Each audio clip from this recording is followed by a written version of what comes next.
ASN yang merupakan Kepala Sekolah SMP 22 Makassar ini memenuhi panggilan Sentra Gakumdu Sulsel. Haja Salmah diperiksa usai dilaporkan atas dugaan pelanggaran netralitas ASN usai berfoto dengan salah satu paslon. Selain berfoto dengan paslon, Kepsek ini diduga berada di salah satu posko pemenangan dan ikut membuat grup di media sosial yang berisi seluruh Kepsek di Makassar. Haja Salma pun dimintai keterangan kurang lebih selama 7 jam.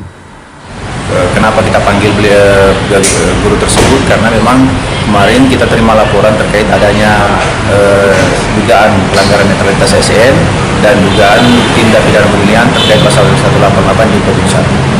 Itu terkait netralitas ASN sepakat. Netralitas ASN-nya dari bukti yang disampaikan oleh pelapor, ada bukti foto dengan salah satu calon gubernur, berikut dengan foto di posko salah satu posko pemenangan salah satu calon gubernur.